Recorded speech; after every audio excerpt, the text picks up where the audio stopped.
This is Secret America.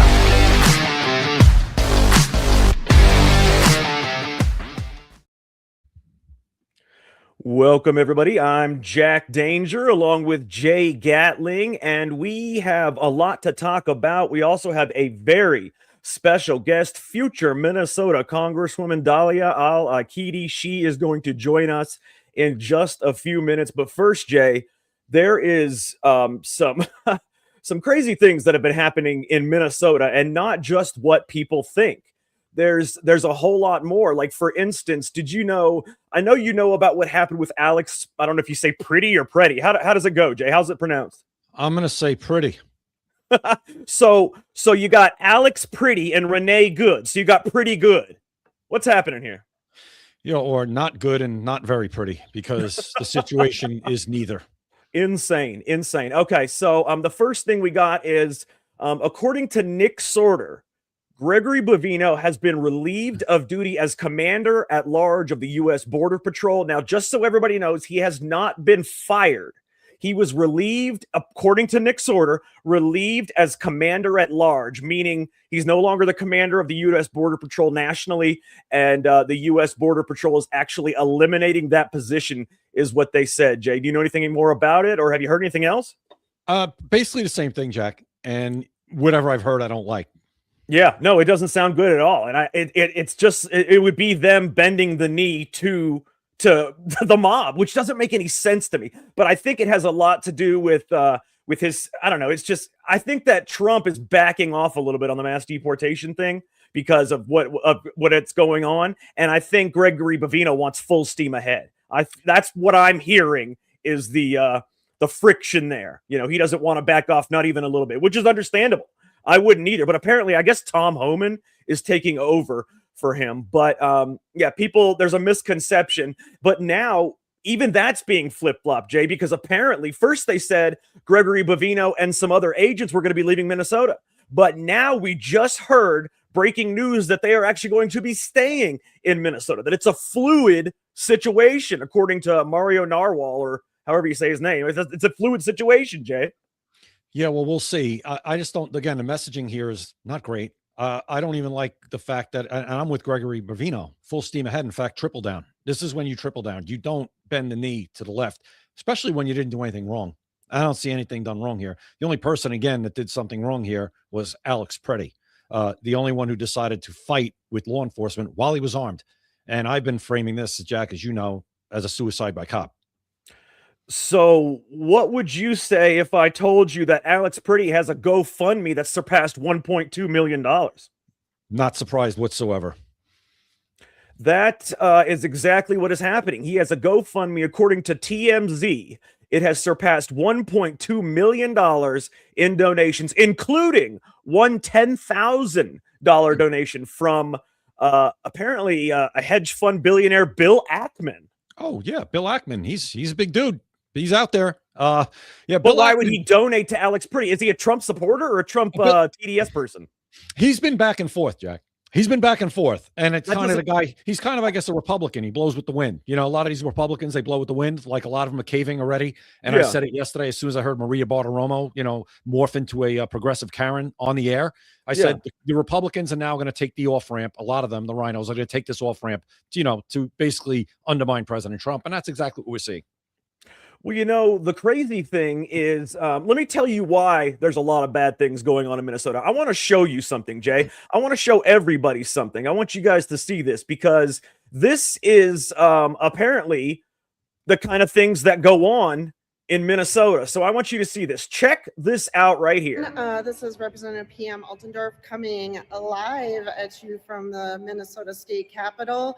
I am on the ground floor, and as I was leaving my committee meeting today here earlier, I noticed that there is a new display here at the state capitol. Take a look at the new display that she's talking about. Display. So let me see. I mean, I guess I can't flip my phone, but I'll see if I can show it to you. So this is what we have here, everyone. Let me read it to you. The Democratic. Do you see what that is right there, Jay? That is a new display in the Minnesota, I guess, General Assembly or whatever she said, House, I don't know. But it's in the political sphere of Minnesota, and it says the Democratic Coalition of Satan Worshippers. That's what it says. That is their priorities in Minnesota right now, Jay. Again, just like the GoFundMe, not surprised. When these people talk, believe them. We've been hammering this to everybody. This is not an American opposition party. This is a full-fledged communist and godless cult at this point. We're not the cult. They're the cult. It's projection, deflection, hypocrisy, double standards. The 4 tenets of the Democrat Party. Well, absolutely. And they always project. They always accuse you of what they're doing. You know what I mean? And like you said, and it's quite amazing, actually. But I want to show you, there's a few other things that's going on in Minnesota before we get to our special guest, because she can also hear the things we're talking about. So hopefully she knows. Current Minnesota State Representative Brad Tabke is actually in charge of one of the sign-up sheets for Ice Watch on Sign Up Genius. This is a Minnesota State Representative who is, like I just said, in charge of one of the sign-up sheets for Ice Watch to actually impede federal immigration law, Jay. I mean, this is what's going on in Minnesota right now. Jack, the lieutenant governor was on the Signal chat that had these people following ICE around and coordinating. The lieutenant governor, that's second in command. Now, how has this person not been removed? There's no laws, Pam Bondi, that have been broken here where you have Lieutenant Governor of Minnesota coordinating with people who are impeding law enforcement? Come on. You think that's bad? I want you to take a look at this. This right here is a license plate checker, a website called defrostminnesota.net. They actually check the license plates of ICE agents. They report plates, and look at this. These are ICE agent vehicles that they are actually keeping tabs on to make sure they can know where they are at all times. Look, ICE agent seen in vehicle. Do you see that? Right down there. On the bottom, right here, ICE agent seen in vehicle. This is an actual website, defrostmn.net, defrostminnesota.net. They are actually doing this, Jay, to impede federal officers. It's amazing what they are willing to do. There's no bounds for these guys. And you want me to tell you one other thing? Get this. There are just there's just 9 total counties there's just 9 total counties in all of America that account for 2/3 of all violent confrontations in America with ICE. You know, just 9 counties in all of America. You can guess some of those are in Minnesota, obviously. I mean, you know, that's an easy guess. But did you also know that Tim Walz actually sent the Minnesota National Guard? And this is also a true story. Tim Walz sent the Minnesota National Guard to deliver donuts and coffee to the rioters. Again, not surprised, but when you allow this to keep going on, you basically have these chazes. Remember in Seattle? These people are setting up chazes, these autonomous zones in Minneapolis. If you want to have that kind of authority, I guess, or be able to block streets and tell people where to go, take the police test. But no, none of them would take that test, or even for $1 million a year, they wouldn't take the job because they're cowards. But Jack, we have a level of organization, funding, training. This is stuff that we do overseas to overthrow or influence governments. It's happening in our own country. And we have people basically running an organization like that in our own country. This isn't just some haphazard, organic, uprising. These people are organized, trained, and funded. And that all 3 of which, well. I mean, I can't argue with you there. What surprises me is that you're not surprised by any of this. I mean, I can understand, that nothing is surprising these days. But I mean, when you've got, the governor of a state ordering its own National Guard to deliver food and donuts to rioters, that's surprising. I mean, that is a surprising thing. Just like, apparently there's a coincidence out there. Here's another coincidence for you, that Tim Walz actually called President Trump to work together on the riots only after Signalgate chats were exposed. Yeah, that's interesting, isn't it? Like I said, maybe there's something going on with this lieutenant governor. Maybe Tim Walz is on one of these signal chats. I mean, let's find that out. I don't know. Well, I don't one thing know. I can tell you is that apparently, according to Data Republican and Cam Higbee, there are politicians and foreign leadership that were in the Signalgate donors list. They donated to these people. That's part of it. I mean, it's and crazy. Even the police in Minneapolis, get this. The police in Minneapolis allowed anti-ICE agitators to seize a Hilton hotel last night. Video shows officers initially responding before turning around once they realized it was agitators, leaving a single bloodied federal agent to fend off attacks on the hotel. I saw that. That was that video I was talking about. I mean, this is, again, when do you invoke the Insurrection Act to bring law back to these cities? There's so much toothpaste out of the tube at this point. I don't know that you get any of it, any of it back in, or is any of it that's left going to matter? I hope so. I mean, I like to say it's never too late, but this has gone on way too long. Too much has been allowed. And now we've had two situations where basically police officers or law enforcement, not police officers, federal law enforcement has had to act in self-defense from people who were there to stop them from just doing their job. They're not acting unlawfully, the ICE officers or Border Patrol. They're enforcing federal law. And if you're not going to have your local police or your state police help them do that, or at least arrest agitators who are trying to prevent them from doing that, you have lawlessness and you're going to have a lot of problems. And we do. That's why I say, Jack, I'm just not surprised anymore. No, there's a lot of lawlessness in Minnesota, but there's someone that's gonna help try to clean this place up. We have future Minnesota Congresswoman Dalia Al-Aqidi. We're gonna bring her in now. Dalia, how are you doing today? I'm doing well, thank you very much. I'm glad to be here. Well, I want you to know that we really appreciate you being here today, and really before we get started, actually, I wanted to ask you, what do you think about the events that have taken place here in Minnesota? I mean, you got, federal agents involved in shootings almost every day, it seems like. But I mean, you've got people that are actually trying to fight these federal agents. They bring guns to a protest, which is their right. But you don't want to bring a gun to a protest and then fight federal agents. I mean, what's going on here? Guys, let me just be clear. The senseless death of Alex and Renee was avoidable.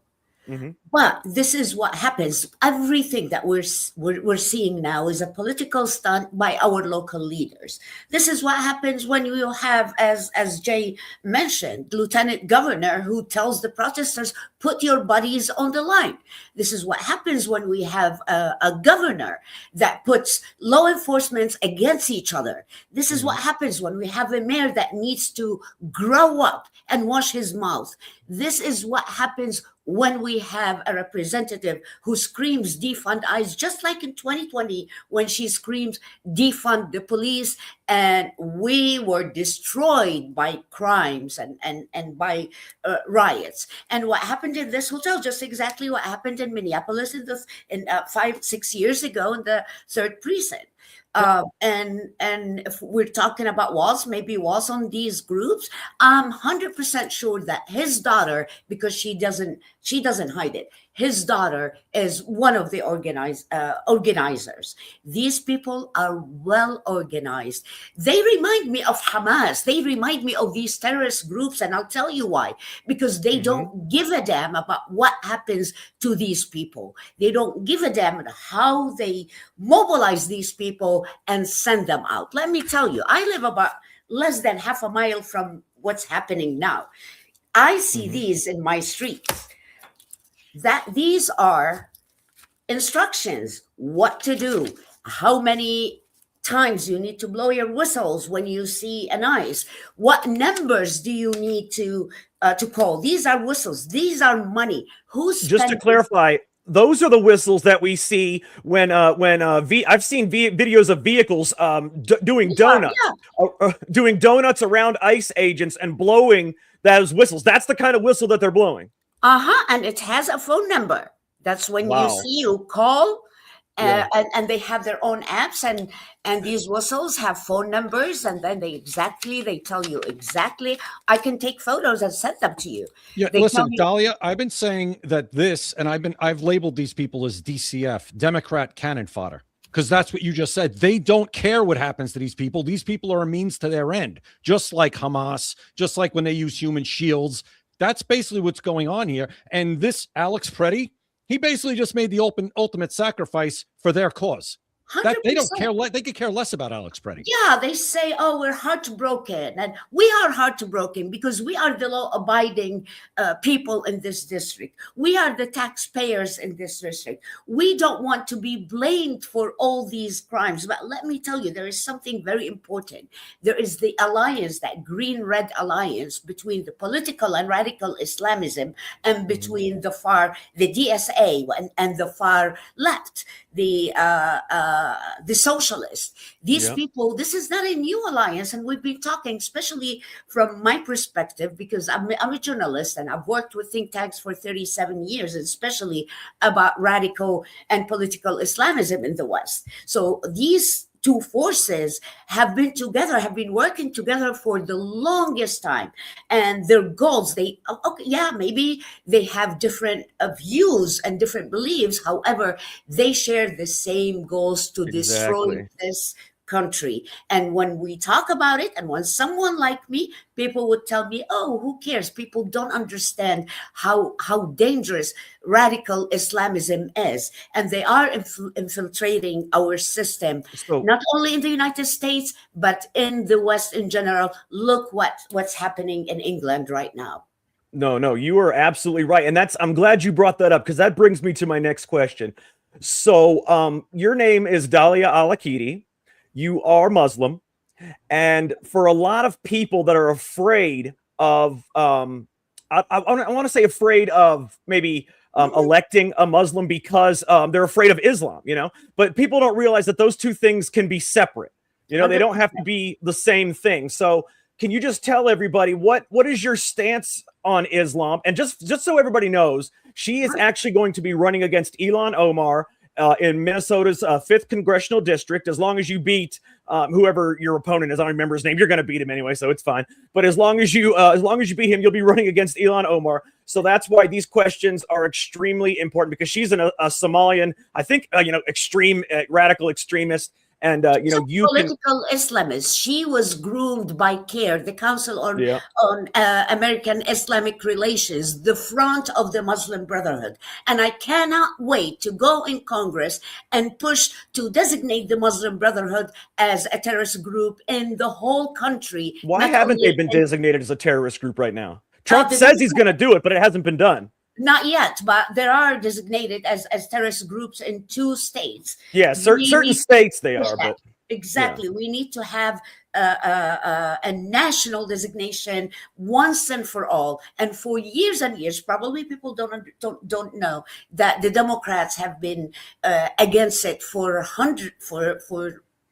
I don't know, the past 20 something years, because they believe that they have relations with Muslim countries, and especially in the Middle East, that are the Muslim Brotherhood. Back to your question, Jack, let me tell you, I was born in Baghdad. I grew up in so many countries due to the job of my parents, but I left Iraq. I fled Iraq in 1988. I was very active. I was 20 by then, and I was very active in the Iraqi opposition, because I've lived under socialism. I've lived under oppression.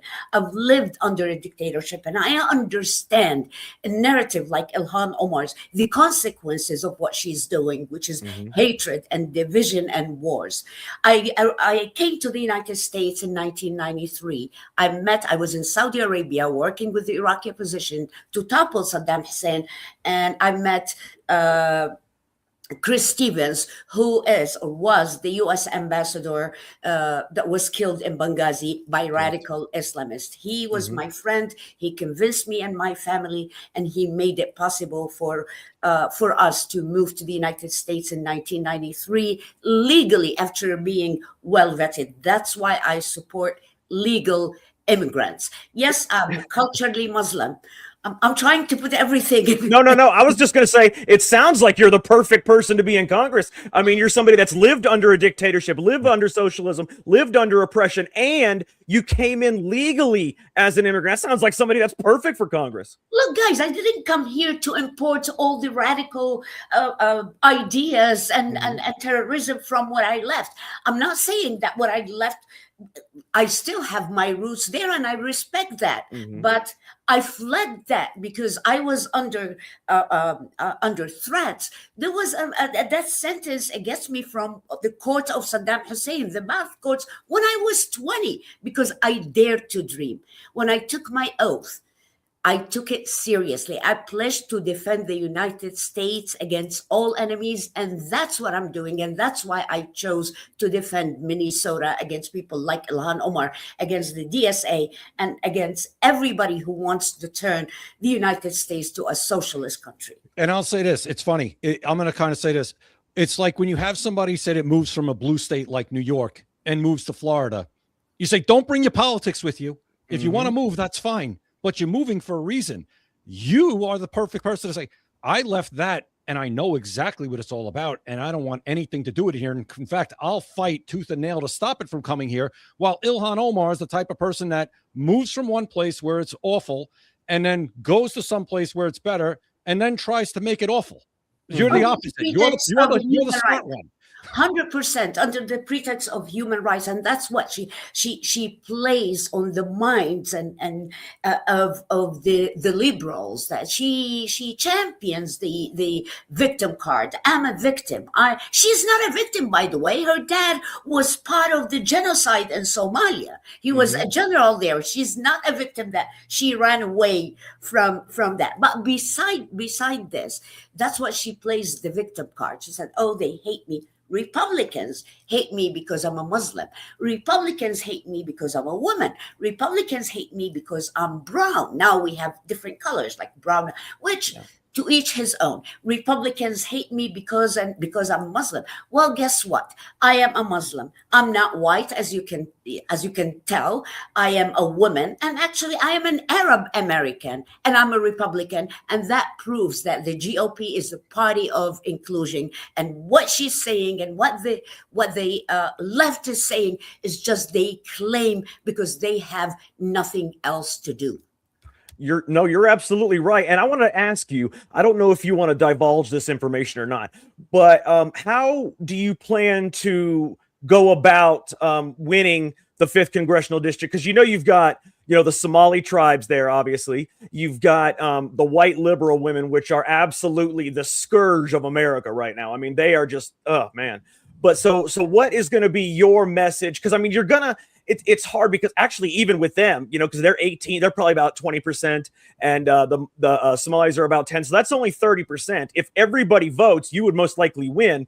But what would be your message to the people that don't want to vote for you? How could you bring them to your side? You know what? Common sense. Common sense. And you asked me if I'm a Muslim. I'm a culturally Muslim, and I believe that this country was built on freedom of religion. But there are millions like me who would want to just worship the way they want. They want to pray. They want the exact same thing. They came here for the future of their kids.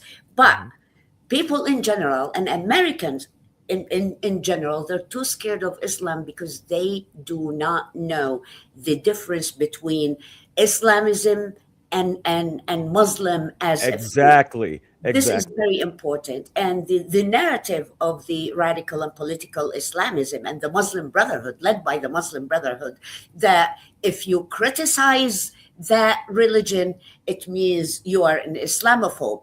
So the Islamophobe term was invented to shut the conversation. So they want to blur the line between the religion, the faith itself, and between the political and the radical aspect of that. That's how they're winning.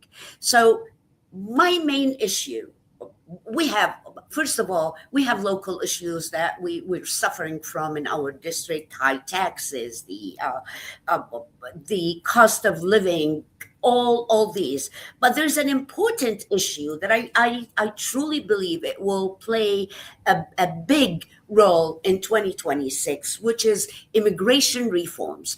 For tens of years, Democrats speak about immigration reforms, and to them, immigration reforms is just open borders. It's amnesty and open borders. It's all 100%. Yeah. Nobody has done anything other than just talk about what real immigration reforms are, what real clear path to citizenship is. People don't talk, they don't talk about it. You know why? Because they don't want to do the job. If they do that, then people would say, you know what? Okay, people are, the Democrats and Republicans are working together. But when they open the borders and when they give driver's license to illegal immigrants, and we don't know who these people are, and when they send money and we're not sure to whom, and to Al-Shabaab and other terrorist groups around the world, this is a national security threat, and we should take it as is. This is not a political issue at all. So I'll be working on real immigration reform. Nobody, God, if you guys hate immigrants, you guys as not you per se, I'm like Republicans, then the country would be half empty, because this country is built on immigrants. But what kind of immigrants do we want? Let me tell you, as an immigrant, when I was allowed to come here, that wasn't my right. That was a privilege. And I love this country to death, because this country gave me wings to fly. This country gave me freedom to speak, to dream, and to be whoever I want, as long as I respect the laws. I'm an active member with the American Society. I speak Arabic. I have Arabic friends. Well, that's assimilation. 100%. And I really ready to defeat the American values, because that's why we're here. At the end, we're not enemies. At the end, Republicans and Democrats should not be enemies. That's what freedom is. But we have to be clear. We have to bring decency back. Well, technically, I wouldn't call them enemies, because behind closed doors, the Uniparty is working strong against us, I would say. I will say we have a question from some commenters, from some listeners. But first, I do want to say that it's refreshing to see someone that actually has that love for America, because when you see politicians out there, they just want it because of the stature that comes with it, because of the money, because even though they only get paid six figures, they all come out of there $40-50 million richer.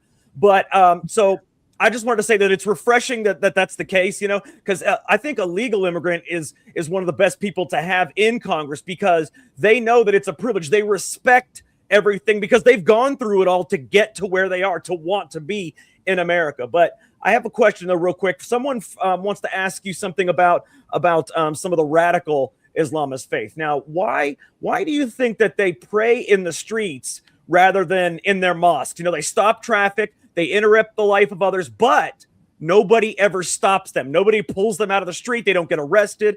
What's going on here? That's exactly the narrative I was talking about. They're doing it to intimidate people, and they have the so it's a dominance thing. 100%.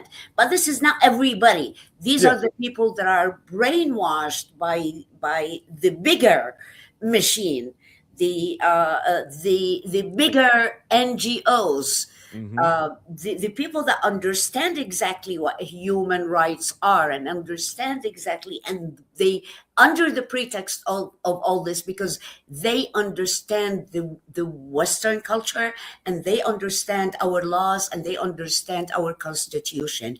That's why. But trust me, no decent Muslim would go outside and pray and cut the road. We have churches, we have mosques, we have synagogues, but this is to intimidate. But then when you say something, then you're Islamophobe. That's when they want to shut the narrative and shut the discussion and even the accusation. I cannot go to Iraq. I'll be executed in Iraq, even after Saddam Hussein right now, and probably the majority of the countries because I'm very very vocal about that. Let me ask you, Dalia, you know, I hear you and I love everything you're saying. I got to be honest with you. I really do. Citizenship needs to mean something. 100%. Citizenship needs to mean something. Too many Americans, whether they're natural born or whether they, like you, became a citizen, did everything right. It's almost like we're being treated like second-class citizens in our own country. A lot of times we feel that way. And that's got to change. I think people can identify with that, no matter what side of the aisle they're on, whether it's financially, whether it's like you said, I'm not allowed to just stop traffic and do whatever I want. I'm a citizen of this country. I respect the law. I think people could identify with just feeling like my citizenship doesn't mean anything. I'm told people get due process, people get this. Then what's citizenship for? The Constitution is for, in my opinion, American citizens. I'm not sure if you feel that way or not, and that's fine. Whatever, you don't have to say. No, but I just feel like you could identify with citizenship has to mean something again. Yeah, because they're getting everything. I just want to piggyback off of that real quick. They're getting everything that we've always wanted. We asked, the citizens asked for free health care, for this or that, but yet the illegal immigrants come in and they give them like he said, we are being treated like second-class citizens, almost like we're the illegal immigrants and they're the citizens. And I agree with Jay. Where do you stand on that kind of issue? That's the socialist movements. That's what they're trying to do. And that's what they've been saying and brainwashing the far left and the liberals, that it's all about the white guilt. You are, especially a man, you're a white man, you're the oppressor.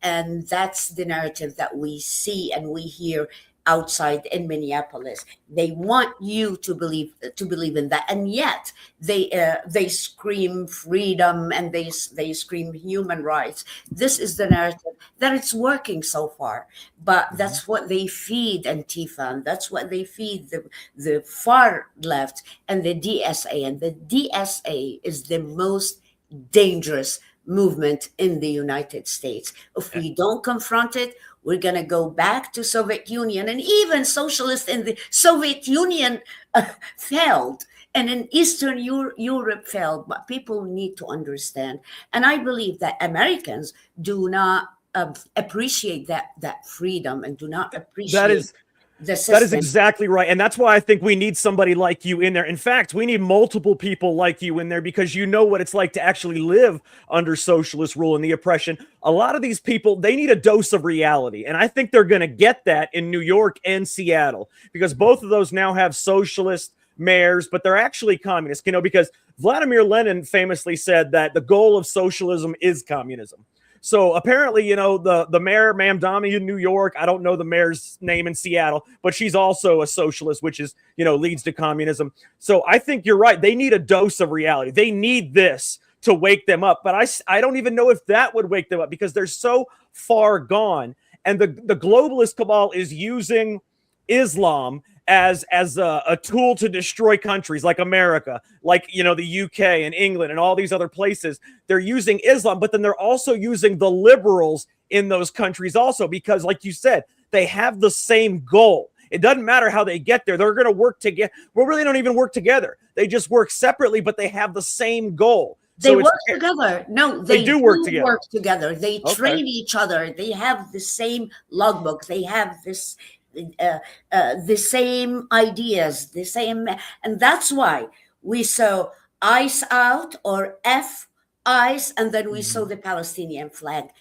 together in the same place. I want to understand, what does the Palestinian flag has anything to do with ICE? What has anything to do with illegal immigrants or anything else? But they're spreading fear, and they're pushing people on the line, and 2 of them got killed. So their blood is on their hands. 100%. And you know what? We are the party. I'm not a blind follower. If it's Trump or if it's Bush, I don't follow blindly. If I disagree with something that President Trump has done, it's my right to say, you know what, this policy, I disagree with it. Good. That's what we do on this show also. So that's good. If I agreed with something that Biden has done, it's like, you know what, this is a good policy. But they are blind followers that they hear just one side and they hear the media, which, like, I have friends that they call me from Europe and they say, really, is it that bad? Because what's happening? You know what? We are the party of law and order. However, we are the party of accountability. Let's wait, de-escalate. Let's wait for the investigation and then we take positions. But not every. Are we the party of accountability, though? That's the problem, because nobody has ever had people are just not held accountable. I mean, look at Trump right now. He could enact the Insurrection Act. He could go in there. He could clean all of this up. He could arrest, Tim Walz and Jacob Frey, because they are both committing crimes. They're harboring fugitives. They're impeding law enforcement, federal. But he doesn't seem to do these things. He threatens it, but he doesn't do it. And nobody has been held accountable for anything from the past administration. And honestly, that's what I voted for. That's what a lot of the Republicans voted for, was revenge against the government. When I say revenge, I mean accountability. I mean arrests for the things that they've done. You remember when they took Roger Stone at 6 a.m., 20 federal agents went and got him in his house, beat in the door. But yet for Brennan, or whoever the hell the guy was, James Comey, they tell him, oh, you have a month to turn yourself in. You can turn yourself in a month. He walks into the back of the police station, no mugshot, no nothing. I mean, we like to say we're the party of accountability, but we've never actually held anybody accountable. I just heard, like you guys, that long before I came, right before I came with you, all these changes. Let's say we need to de-escalate. Let's see what happens. But I don't think it will happen. And I think Walz, Frey, Keith Ellison, the Attorney General, Peggy Flanagan, the Lieutenant General, these people should be held accountable. And you know what? We should investigate everybody. If they're innocent, thank you very much. You're innocent. Now, they made those rules, Dalia, not us. They made those rules on President Trump. We have to investigate him. Well, wait a minute. You don't even know. No, we're going to investigate him anyway. You guys made those rules, not us. But the Democrats made those rules. I was saying to do a deep dive into Tim Walz after Lance Belter decided to shoot Melissa Hortman.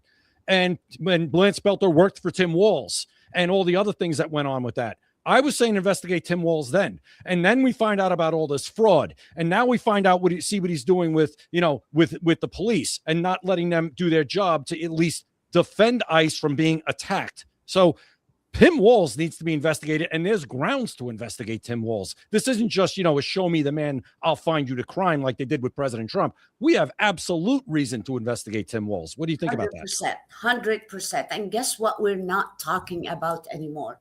Fraud. Yep. We are not up to $9 billion. That's why Walz is fanning the flames. He wants to keep this going to get the fraud out of the conversation completely.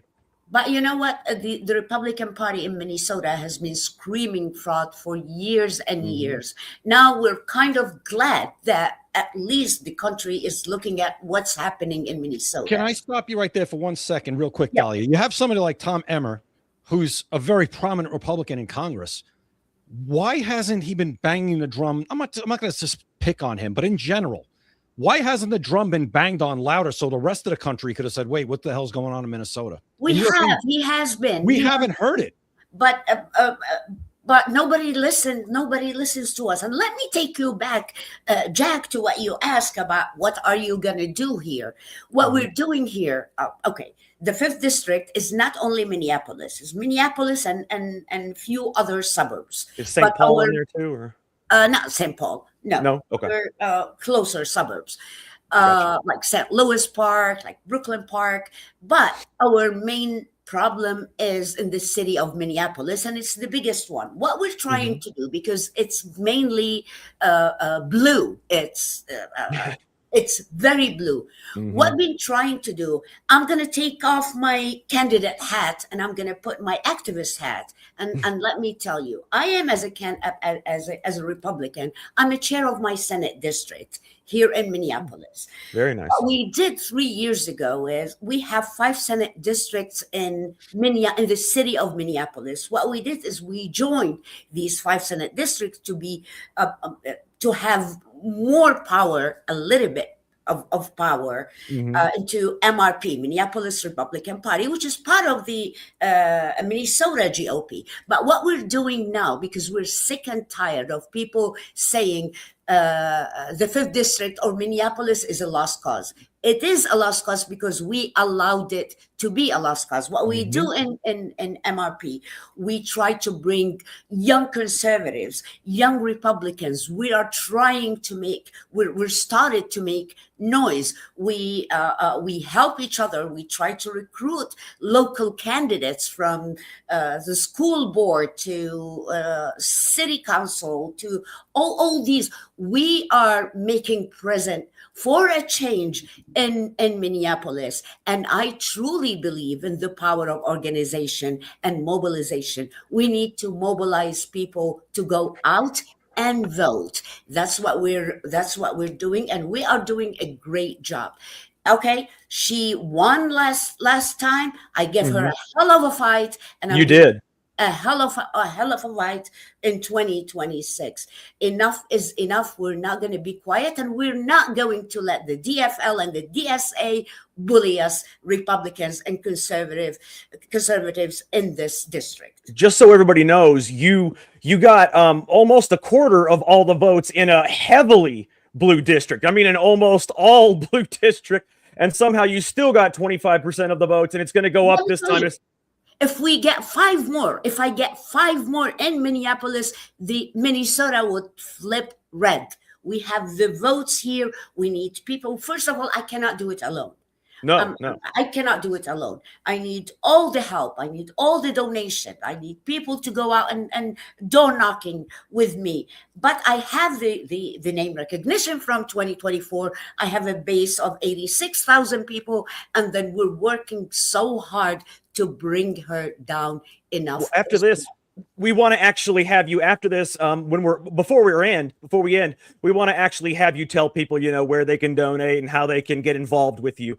Real quick though, I want to show you a couple of posts from some people that some of our listeners that are kind of concerned about the justice thing that we spoke of before. So we have one person here who says, we are starving for justice at this point, one of the comments. But then the other one says that you all do realize that as soon as Trump is out of office, they will arrest him. And I want you to know that she is absolutely right. And even Eric Swalwell and others, I believe Hakeem Jeffries too, has said that once Trump leaves office, if they win in the midterms, they're going to remove him. If they win in the House and Senate, they will remove him under any grounds. It doesn't matter.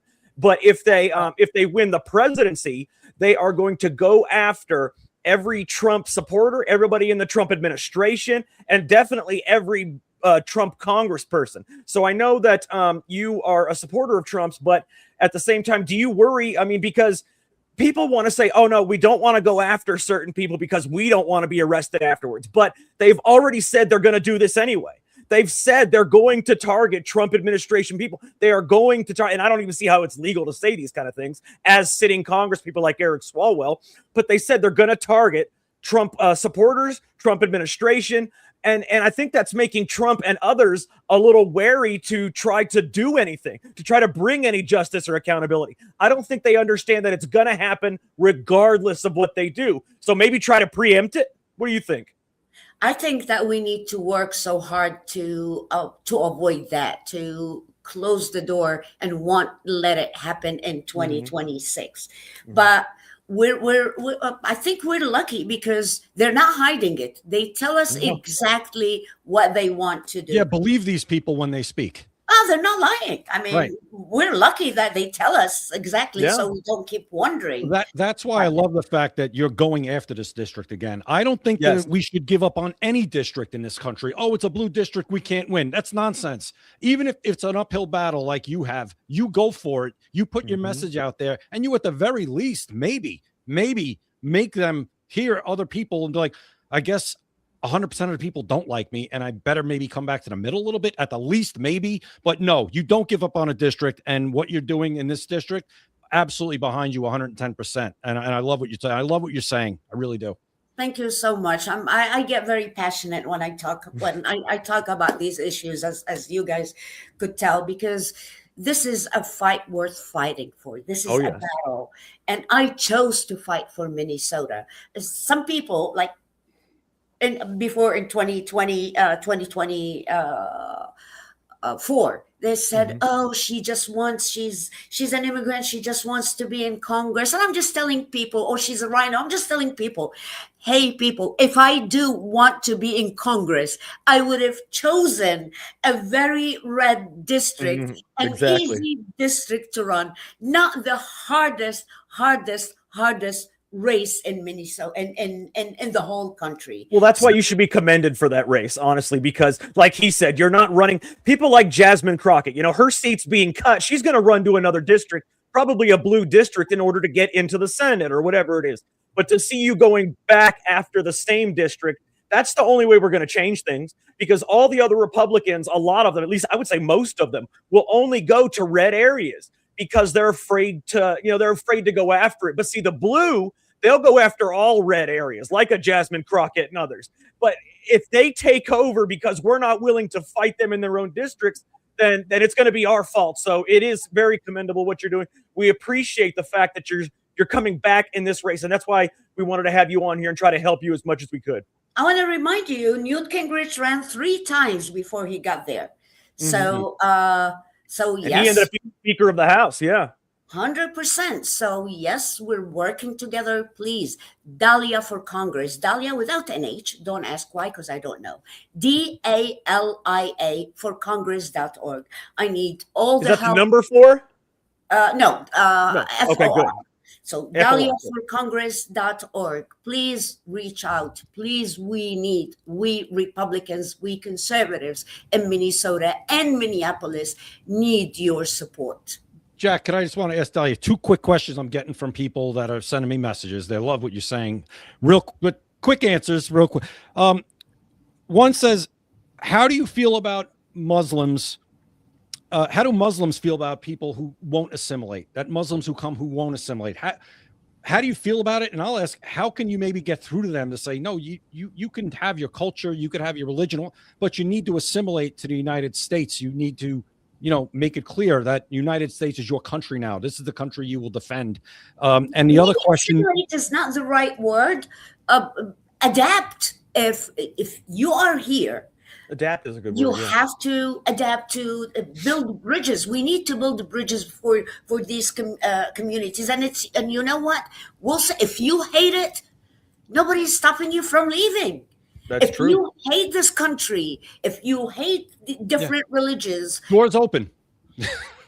go back. But none of these people would go and live in a Muslim country. There you go.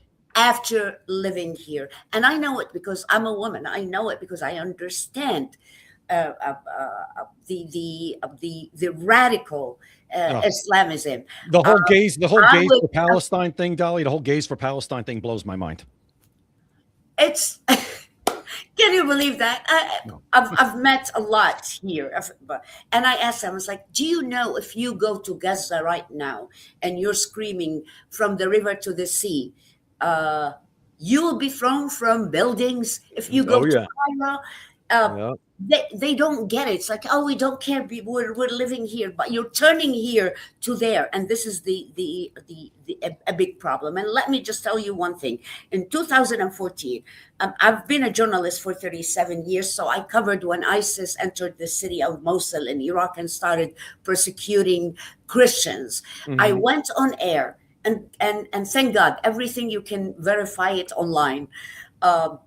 I went and I launched an international campaign. We're all Christians. And I said, I am the Muslim Sunni, which I hated because I hate identity politics.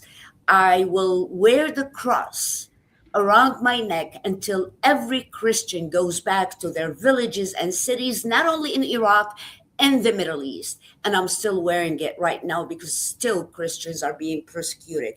I stood after 2017 with our neighbors and our friends, the Jews, when they were attacked by the DSA and attacked by the Free Palestine and the pro-Hamas and Hezbollah, because these people needed to be defended. I'm ready to defend anybody regardless of their ethnicities. Not only defend, to represent everybody regardless of their ethnicity or political affiliation or color or religious.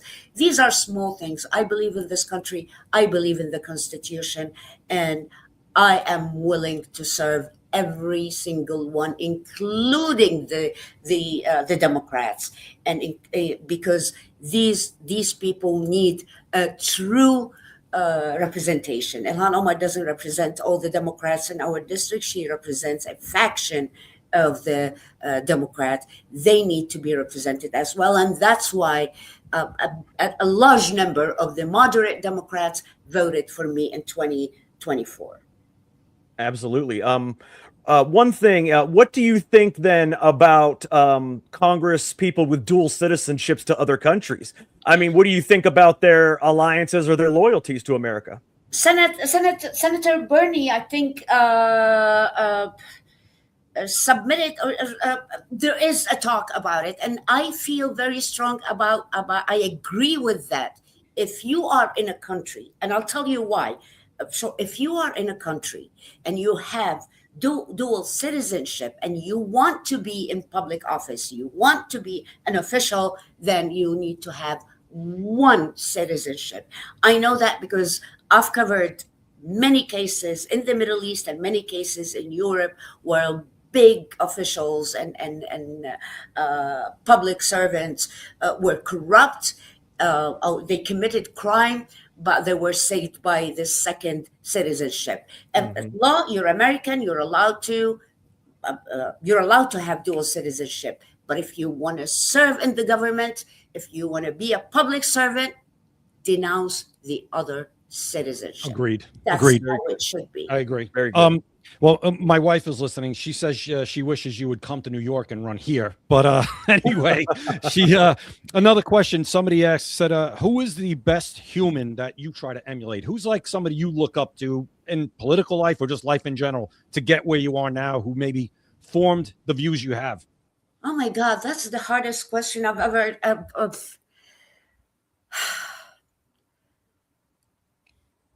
we don't want to put you on the spot. No, it's okay. That's the hardest question. It for me it's a mixture of people. For me, starting from Mother Teresa to every freedom fighter, to people that believed in their country, to Mandela, to people that they believed in their principles. So I don't have one particular person to look up to, but I respect Stephen Scalise for what he did, and I respect him for staying in the race after he went through hell. I respect people that believe in principles and defend their principles regardless of everything that's around. The bribes, the money, the power, the fame. I was born this way, and I think my late mom, who was, by the way, she's considered a pioneer. She was considered an Iraqi modern theater. She made me who I am, and she made me defend what I believe in. So definitely. Well, there you go. There's your person right there. Your mom. That's perfect. There you go. I just lost her last June, and I love her to death. And she's very proud of me. Sorry for your loss. Very sorry for your loss. Thank you. I believe in God, and I believe she's in a much better place. But she's the one who made me who I am now. That's awesome. Perfect. That's a great answer. I'm sure that's the answer of a lot of people out there. Their moms, are a big influence in their life. Let me ask you, and I want to know your honest. I want an honest opinion here, okay? Because I know a lot of people that are, politicians. They'll kind of step by the question. Tell me, what do you actually think of Ilhan Omar? I want to know. Oh wait, Jack, she thought that mine was the hardest question. Now that's the real hard question. Okay, I'll tell you, Jay, by the way, tell your wife that you guys should come here and vote for me in 2026. Oh, there you go. I'd vote for you 20 times. I think Ilhan Omar. Thank you. In Minnesota you can vote multiple times, so I'll be there. I think Ilhan Omar is very stupid, and I'll tell you why. uh, because she allowed herself to be a tool in the hands of the socialists and in the hands of radical Islamists, and on the hand of political Islamists, and on the hand of the Muslim Brotherhood. She claims whatever she wears, this is not the real hijab badge. That's all BS. She's in it for herself. And I'm so happy that today President Trump announced on Truth that the DOJ is investigating her, because she started with what, $32,000 a year to having 30 millions or so. Same with AOC. I mean, they were both in debt when they came into Congress. Like AOC was 40,000 in debt. Now she's got $40 million. Same with Ilhan Omar. Well, we know that she funneled money to her the new husband. Her husband as a political consultant or something, I think it was. 100%. And I believe that people should be held and accountable. We need to know. We have the right, and when it comes, we go back to fraud. We have the right to know. Maybe Keith Ellison is innocent. Maybe Walz is innocent. But we do have the right as citizens, as residents, and as taxpayers. We have the right to know who knew what, who did what, who did not what do. And when did they know it? And when did they know? Because I when this first came out, we were saying there's no way that this much fraud's going on where Tim Walz doesn't know about it. No, and if you it's didn't not know possible about it, that means you're so stupid that you shouldn't be there in the first place. So either way, you need to go. Either you were in on it or you didn't know about it. There's no real place to go from there. That brings me to a good question, actually. You said, either way you need to go. I want to ask you your opinion on one more person. What do you think about the job? And I'll tell you right now that we're both very discouraged, very upset with this person. What do you think about the job that Pam Bondi has done as the head of DOJ? Well, I think she does a show more than what it's required, and that's sometimes that's like intimidating others. I think if you have the law and if we want to execute the law, just go do it, and that's it. And let me remind the viewers or the listeners that Obama has deported way more immigrants than any other president in the U.S. history. Numbers don't lie. Tom Homan was also his border chief. Tom Homan, the same person that's the border chief for Trump, was the border chief for Barack Obama as well. Who's headed to Minnesota right now, Jack? Yep. Yeah. I think he arrived today. I think tomorrow he's going to start meeting with Walz and the mayor. I can't call him even mayor. I truly. No, he's such a horrible person. He needs to grow up. He really needs to grow up. And he says the F word in all of his all of his press conferences. F ICE, F this. Cool. I'm like, because he thinks it's cool, and because he does. That's how he plays on the emotions of people. People here, young people, when they're outside, it's cool. He said it. That's why I say I said earlier, it's a political stunt, nothing less, nothing more. I'm very optimistic that Tom Homan is here. We need to de-escalate for the sake of our district and for the sake of Minnesota. Yesterday, I'm sorry to interrupt you. We only got about a minute left. I want you to go ahead and tell everybody where they can donate, where they can reach you. How can they get involved with your campaign? 100%. DaliaForCongress.org. Get involved. You can donate. You can volunteer. You can do a lot. DaliaForCongress.org. You can follow me on X, Dalia for Congress.